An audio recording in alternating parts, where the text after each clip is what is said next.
Assalamualaikum dan salam sejahtera. Pada hari ini kami akan membentangkan hasil tugasan 2 iaitu persembahan bagi subjek BMMB 1124 Literasi Bahasa.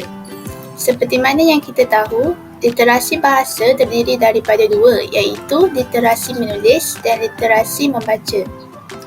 Jadi kami bersepakat untuk memilih literasi menulis bagi tugasan ini. Sebelum kami memulakan pembentangan, izinkan saya memperkenalkan ahli kumpulan. Kumpulan kami terdiri daripada 2 orang, iaitu saya sendiri, Meliana Afika binti Zakaria, dan rakan saya, Nur Afika Hanis binti Muhammad Asri. Baiklah, apa itu literasi menulis?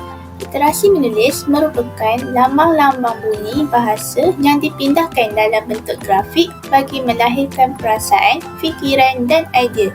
Menulis juga adalah proses bagi memindahkan lambang-lambang bunyi secara tersusun dan teratur sekaligus melahirkan bunyi-bunyi yang bermakna. Kami memilih untuk memfokuskan kepada isu yang berikut, di mana murid menulis huruf tanpa menggunakan tertib yang betul serta menulis dengan tulisan yang tidak kemas. Oleh itu, isu ini diselesaikan pada peringkat mekanis dan diperkukuhkan pada peringkat mentalis. Baiklah, mari kita lihat aktiviti-aktiviti yang boleh dilakukan pada peringkat pra-menulis. Sebelum itu, saya akan menerangkan apakah yang dimaksudkan dengan aktiviti peringkat pra-menulis.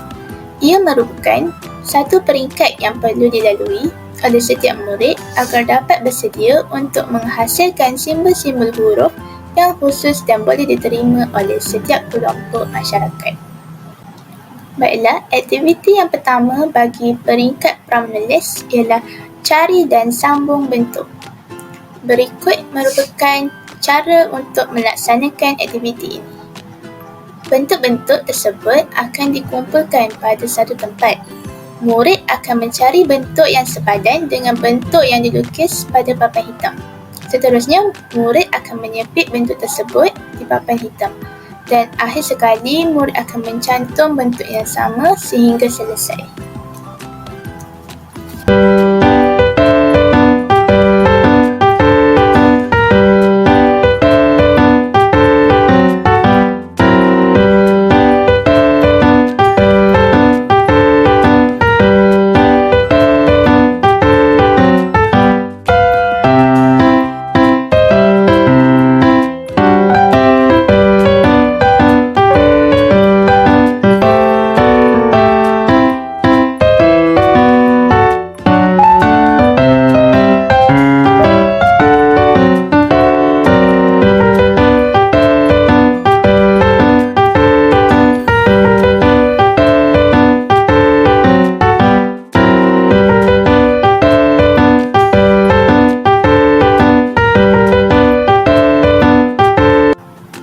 Baiklah, aktiviti yang seterusnya diberi nama Mari Ikut Saya. Cara pelaksanaannya ialah guru akan memberi sehelai kertas yang mempunyai beberapa jenis bentuk garisan atau apa-apa bentuk dengan garis putus-putus. Selepas itu, guru akan memberikan arahan kepada murid untuk mengikut garisan putus-putus tersebut menggunakan alatan yang sesuai. Alatan yang boleh digunakan ialah cat air, krayon dan lain-lain mengikut kreativiti guru tersebut. Alatan tersebut boleh disediakan oleh guru untuk dikongsi oleh murid-murid atau meminta ibu bapa menyediakan alatan itu untuk dibawa ke sekolah.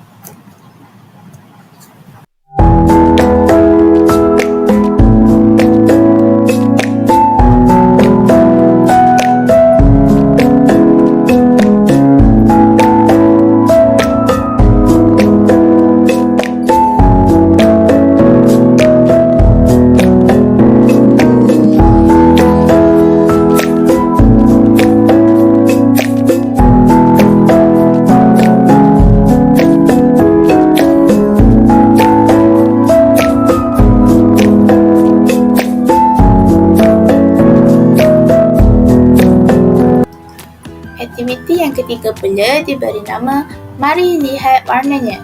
Cara pelaksanaannya, guru memberi arahan kepada murid untuk melukis satu bentuk atau rajah yang mereka gemari di atas tisu menggunakan pen marker sehingga meninggalkan kesan bentuk atau rajah yang sama kepada lapisan tisu kedua.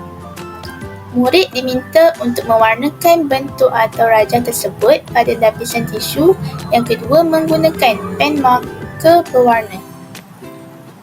Akhir sekali, guru meminta murid untuk menitiskan air atau membasahkan tisu tersebut dengan menggunakan alatan yang sesuai seperti tisu lain atau span.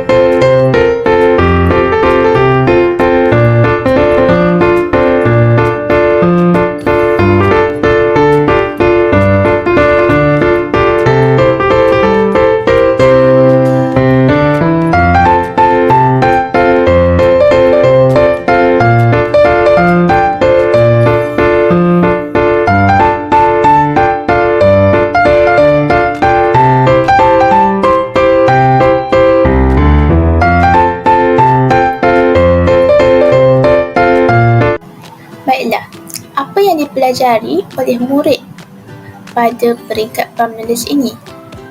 Murid dapat menyediakan otot tangan dan otot jari serta mengkoordinasi mata dan tangan dengan baik. Murid-murid telah mempunyai keupayaan untuk menggunakan alat tulis dan mengetahui teknik serta cara gerakan tangan untuk membentuk huruf.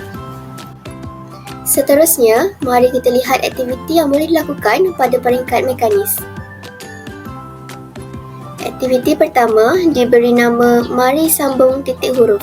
Cara pelaksanaannya, guru memberi sehelai kertas yang mempunyai beberapa huruf dengan garisan putus-putus dan mempunyai penanda arah. Guru memberi arahan kepada murid untuk mengikut garisan putus-putus tersebut menggunakan alatan yang sesuai. Tulisan tersebut boleh dipadam dan digunakan semula.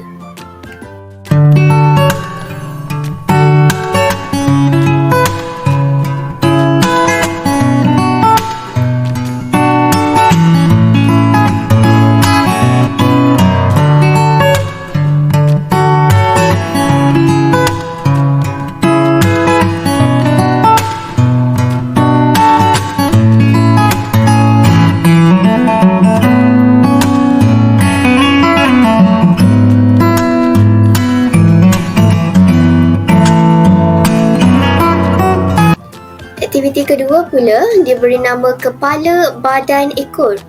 Guru menunjukkan cara menulis menggunakan panduan garis 3 di hadapan kelas.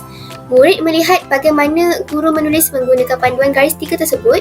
BBM yang telah dihasilkan diberi kepada murid secara berperingkat dan mengikut urutan abjad. Murid menulis pada BBM tersebut berdasarkan contoh yang telah ditunjukkan oleh guru di hadapan kelas. Tulisan tersebut boleh dipadam dan digunakan semula.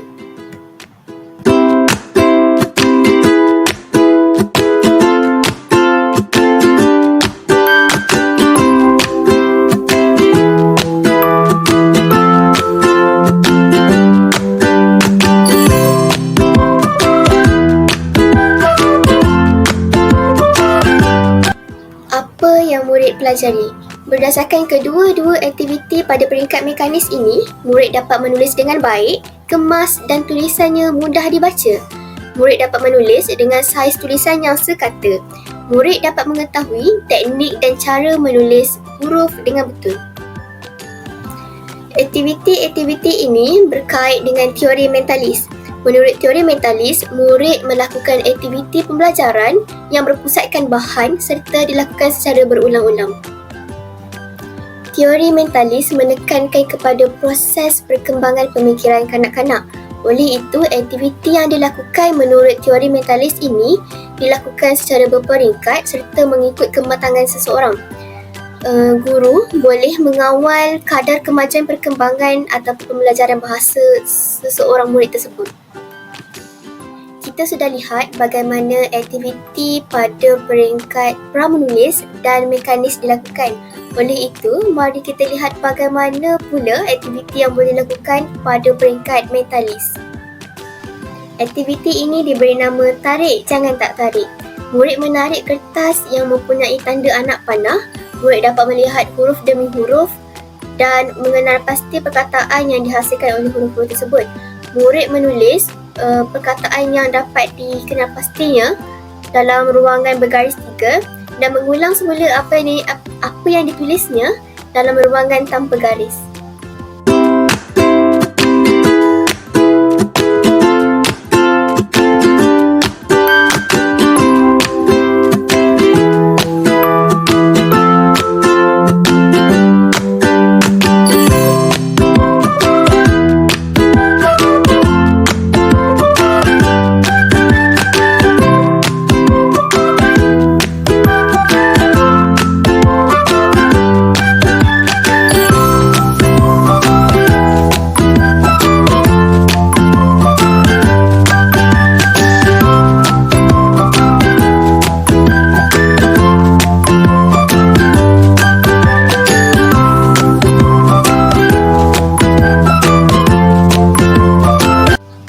Berdasarkan aktiviti pada peringkat mentalis, murid dilatih untuk menulis secara berperingkat.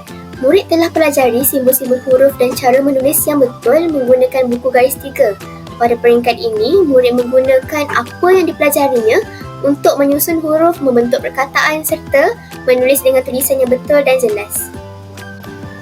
Kita telah lihat bagaimana isu-isu ini boleh diselesaikan dengan melakukan beberapa aktiviti yang menarik.